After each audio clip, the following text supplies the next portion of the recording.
podróż ku pięknym krajobrazom zielonego półwyspu Pelješac, gdzie góry schodzą wprost do krystalicznie czystego morza i gdzie powstaje prawdopodobnie najlepsze wino w Chorwacji, zaczynamy w miejscowości Omiš. To dość zatłoczone w sezonie, ale niezwykle urokliwe miasteczko z klimatycznymi wąskimi uliczkami Starego Miasta, będące niegdyś we władaniu piratów. Malowniczo położone u ujścia rzeki Cetiny, tworzącej kanion u podnóża skalnego masywu Mosor, naprawdę potrafi zachwycić. Odwiedzamy zawsze, gdy jesteśmy w pobliżu i polecamy. Warto wstąpić choć na krótki spacer.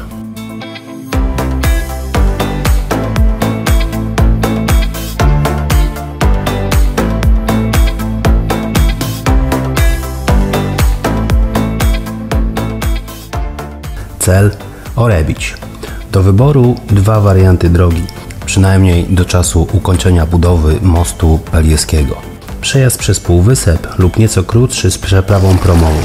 Zdecydowanie ciekawszy jest pierwszy wariant. Przejazd przez półwysep to piękne widoki i wizyta w winnicy, których wiele napotkamy po drodze. W Orebiciu możemy cieszyć się długą, dość popularną i ładną plażą Trstenica. A miasteczku uroku dodają stare domy bogatych kapitanów żeglugi morskiej, którzy niegdyś tutaj urzędowali.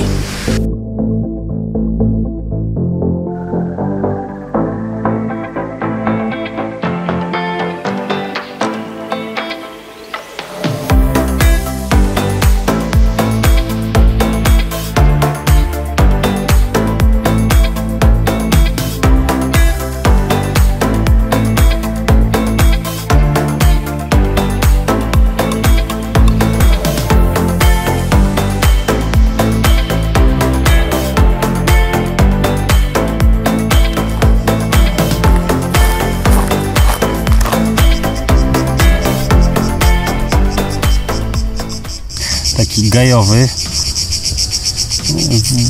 w gaju oliwnym sobie tutaj siedzi w Orebiciu. Przyszedłem tutaj na chwilę nad plażę polatać dronem i taki piękny gaj oliwny spotkałem. Ogólnie to tu w Orebiciu jest mnóstwo Polaków, sami Polacy w tym trudnym okresie podróżowania przy koronawirusie. Fajnie jest tu, przyjemnie przez to, bo plaże są dość puste, jak na sierpień, no to w ogóle jest puściutko na pagu, było trochę ludzi i tutaj wcześniej już tu będąc można mieć porównanie, tych ludzi jest dużo mniej, także no trochę przynajmniej przyjemności w dobie tego świństwa.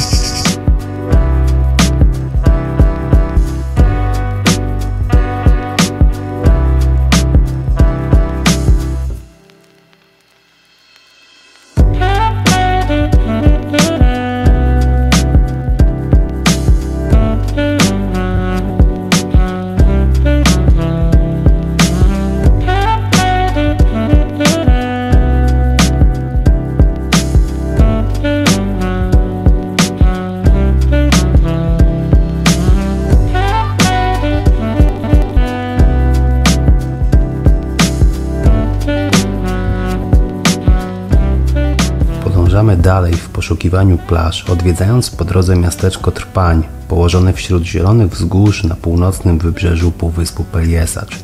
Port, a dawniej wioska rybacka, co podkreśla obecna na skałach nieopodal portu rzeźba Marii Panny Gwiazdy Morza, patronki rybaków i żeglarzy.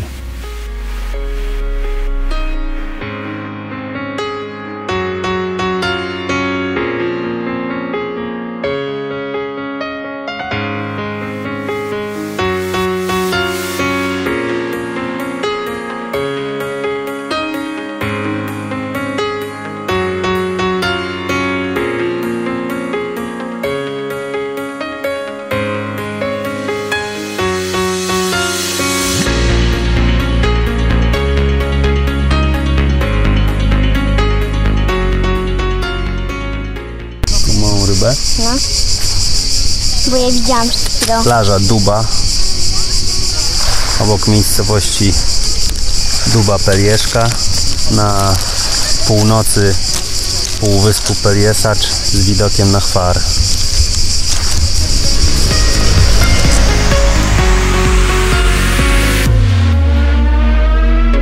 A to już plaża Divna, jedna z najpiękniejszych w Chorwacji, na której znajduje się również kemping.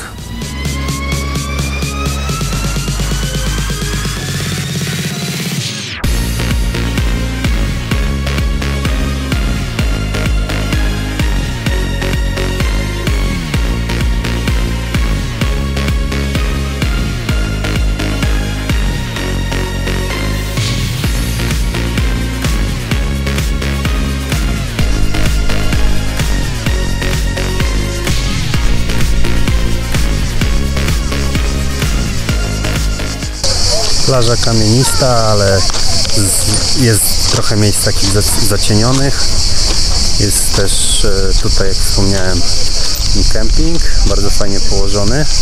Jest też gdzieś zjeść, także no super plaża. O, można wypożyczyć pedalinę. Pedalinka tutaj za mną, proszę bardzo. Świetnie. Widoki są niesamowite są widoki.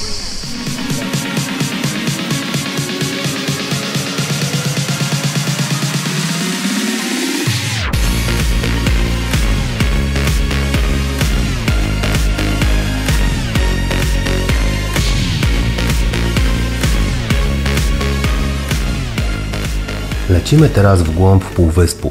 Ma on 7 km szerokości, ale pomiędzy jednym a drugim wybrzeżem, pomiędzy jednym a drugim łańcuchem górskim znajduje się mały płaskowyż, gdzie nie znajdziemy tętniących życiem miasteczek podobnych do tych na wybrzeżu. Wręcz przeciwnie, spotkać można wioski niegdyś zamieszkałe, na przykład przez rybaków, a teraz zupełnie opuszczone. Hodowla zwierząt jest tutaj raczej trudna do zrealizowania, a wody Adriatyku są przełowione. Poza gajami oliwnymi i winnicami nie ma innych zajęć zarobkowych.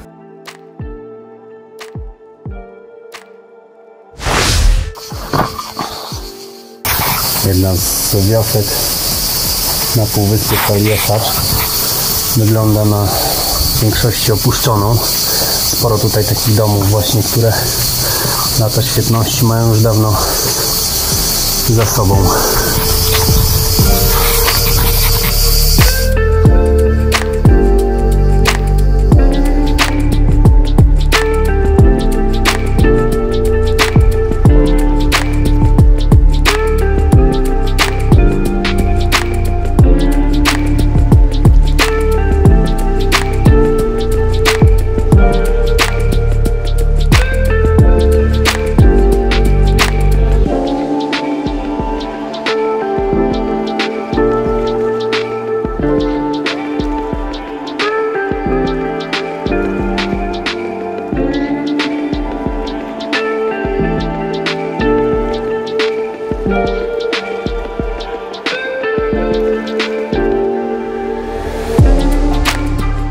Kolejna opuszczona wioska na zachodniej części półwyspu Pelješac,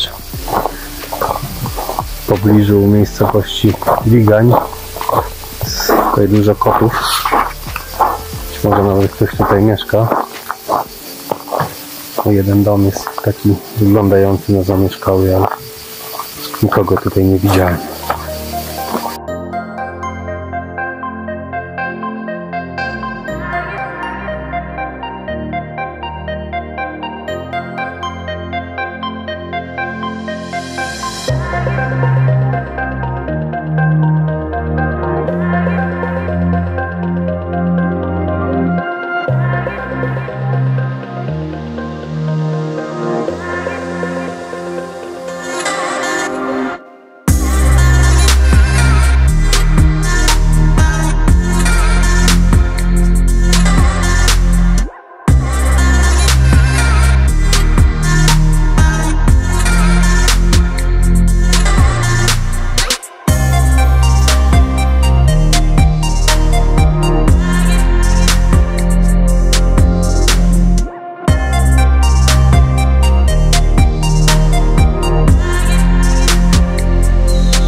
Tymczasowej Wiganie.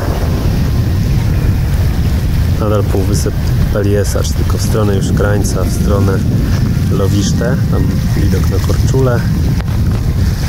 Całkiem tu cichutko i spokojnie. Powiedział, że jest rajsko.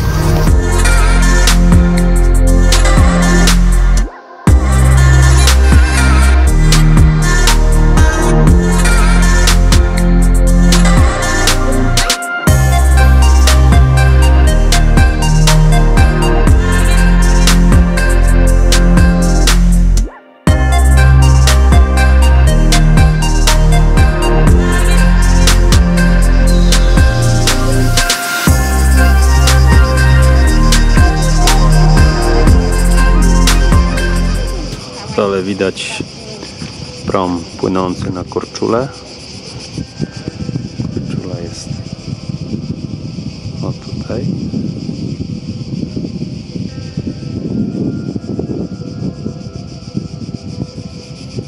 A tutaj mamy klasztor Franciszkanów, to jest, wiecie? I ten kościół to jest kościół Matki Boskiej od Aniołów.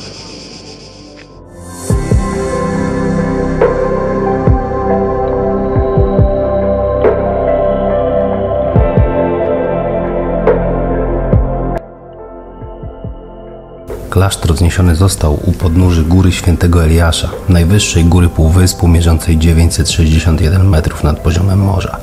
Możemy stąd podziwiać piękny widok na kanał Pelieski i archipelag okolicznych wysp na czele z Korczulą, z której kilka ujęć, mam nadzieję ciekawych, powstanie w osobnym filmie.